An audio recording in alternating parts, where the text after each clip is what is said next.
sebenarnya bukan malam penebusan dosa. Siwolatri misalnya penebusan dosa, berarti gampang dong. Buat dosa dulu, Bikin dosa, tahun lagi ada penebusan dosa.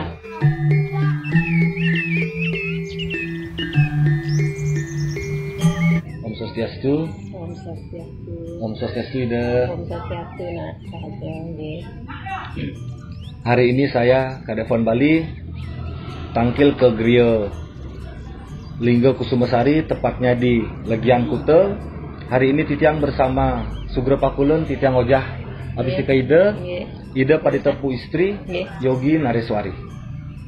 Hari ini saya akan melakukan Dharma Wacana dengan Ida Paditepu istri dengan tema Siwolatri di zaman milenial. Kinten. Om Swastiastu Ida. Swastiastu Rahajang nak nggih. Sekali niki itu seperti tema yang tadi, Siwolatri di zaman milenial. Sebenarnya apa itu Siwolatri itu? Mohon penjelasannya itu. Jadi Siwolatri itu seperti ini ya. Siwolatri adalah cerita yang dikarang oleh Empu Tanagung kalau tidak salah. Empu Tanagung. Ya.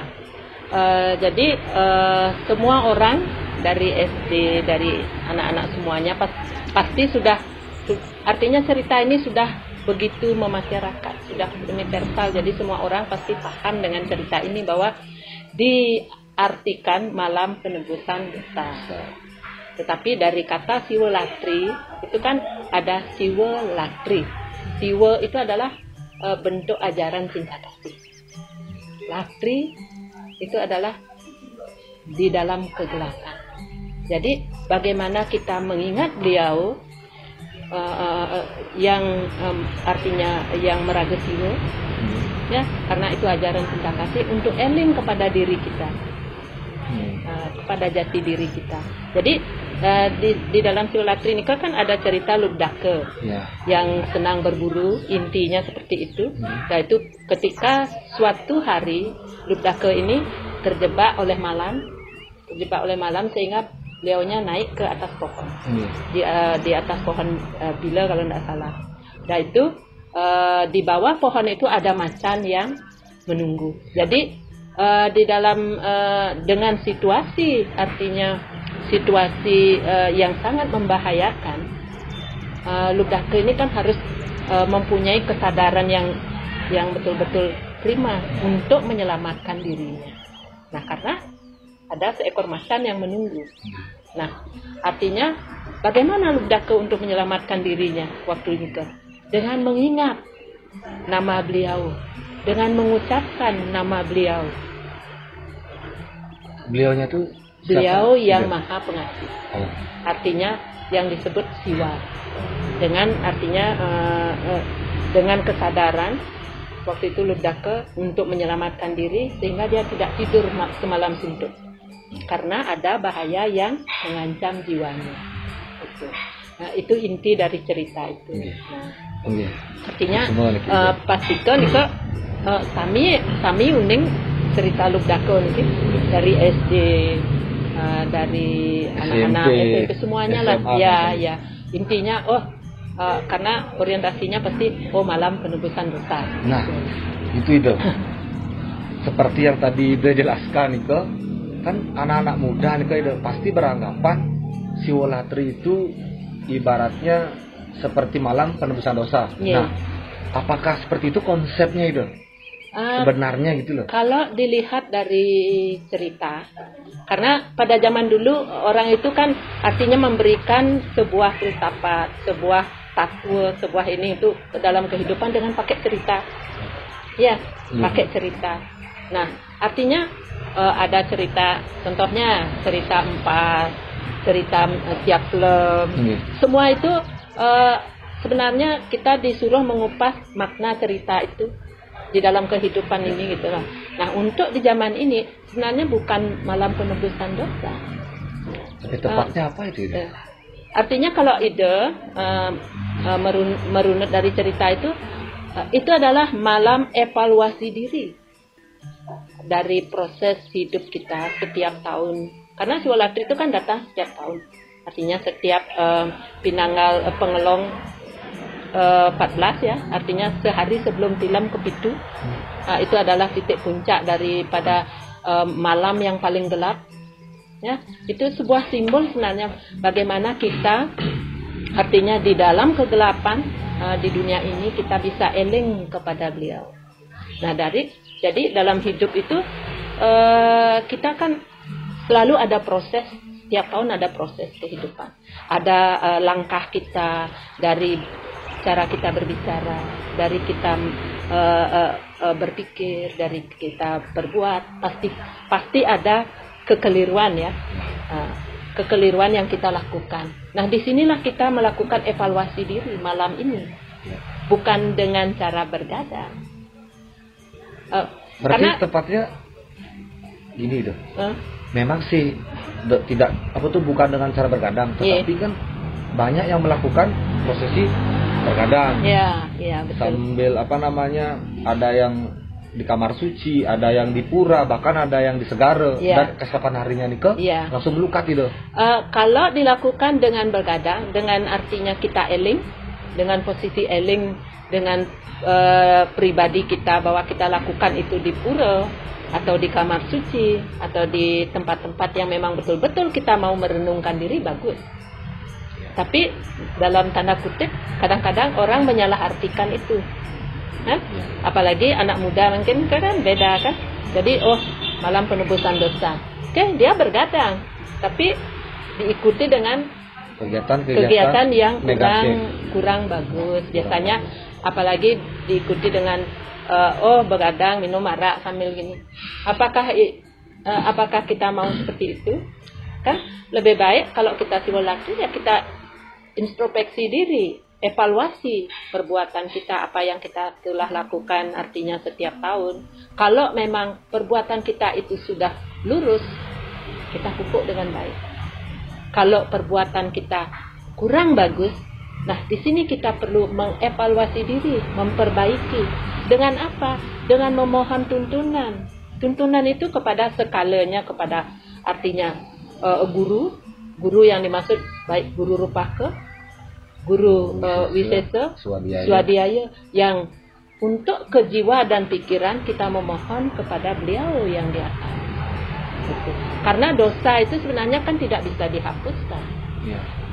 Kalau memang siwalatri misalnya penebusan dosa, berarti gampang dong. Buat dosa dulu, bikin dosa, tahun lagi ada penebusan dosa. Apakah itu artinya kita yang diikuti dengan karma wasana dengan ini tetap diikuti dengan dosa? Cuman bagaimana kita meniti jalan itu, artinya meniti, memperbaiki hal-hal yang kurang baik yang pernah kita lakukan untuk memperbaiki karma kita nanti. Ini penting sekali artinya untuk anak muda. Jangan sampai salah mengartikan siwalatri adalah penebusan dosa, sehingga melakukan begadang. Ya, kalau bergadangnya dengan situasi eling beda ya. Kalau eling itu artinya sadar kita di mana berada. Bahasa eling itu tengah loh. Ya. Niki termasuk semua niki ya Titiang untuk penjelasannya yang sangat jelas. Nah, biasanya setelah siwalatri nikah kan besoknya sebagian besar nikah itu ada yang melakukan melukat itu. Apakah konsepnya seperti Banyu Pinaru atau bagaimana itu? Berbeda. Kalau siwalatri itu kan artinya kita diingatkan kepada kesadaran pribadi apa yang kita lakukan. Jadi kalau diikuti dengan melukat itu sangat bagus. Ya, artinya pembersihan dari artinya dengan adanya kesadaran diikuti dengan artinya pembersihan ke dalam jasmani. Ya, itu sangat bagus sekali artinya dilakukan oleh anak-anak muda yang kan tidak harus di segara kan? Tidak. Artinya melukat itu tidak harus di segara. Dimanapun artinya gini, kalau dilukat di griya ke seorang selinggi, artinya kita mencari mata air yang memang betul-betul artinya sumber pengelukatan gitu, kayak Sudomala nanti itu bagus sekali gitu. Artinya tetap konsepnya adalah pembersihan kepada secara pikiran dan pembersihan secara jasmani. Dan pengelukatan itu pun, kalaupun melukat berkali-kali, kalau kita tidak diikuti dengan kesadaran diri, itu tidak ada gunanya. Pas. Ya, tidak ada gunanya. Nah, ini lain lagi itu. Niki pertanyaannya mundur lagi sedikit itu.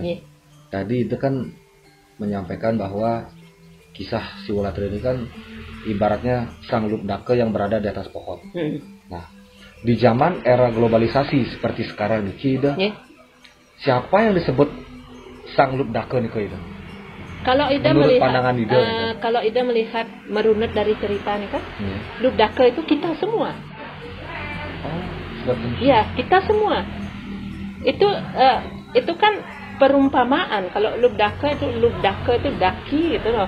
Artinya yang terkontaminasi gitu loh. Artinya umat manusia sebenarnya semua berperan sebagai Lubdake.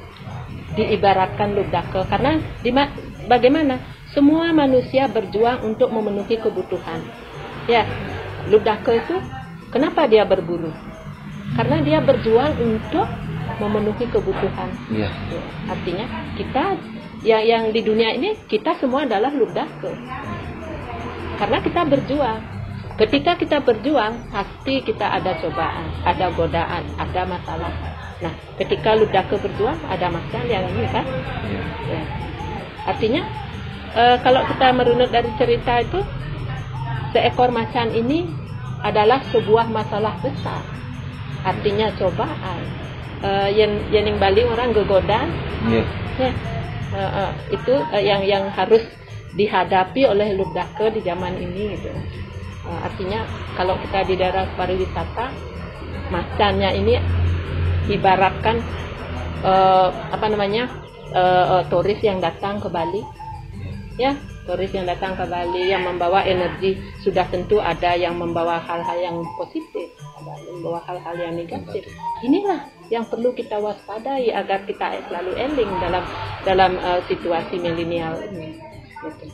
Artinya, tapi karena ketika di zaman globalisasi, di zaman milenial, banyak ada hal-hal yang kurang baik, banyak hal-hal yang juga positif. Yang kurang baik apa? Contohnya kita di narkoba, itu kita anggap sebuah masalah yang perlu kita waspadai sebagai yang mengancam jiwa kita. Kalau macan ini kan mengancam jiwa ya ini. Tetapi kalau di zaman globalisasi, ini loh yang perlu kita waspadai.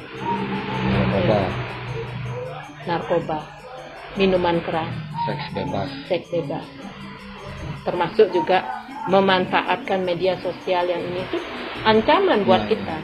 Ya kalau memang bagus caranya menggunakan, oke, kita bisa mendapatkan hal-hal yang positif.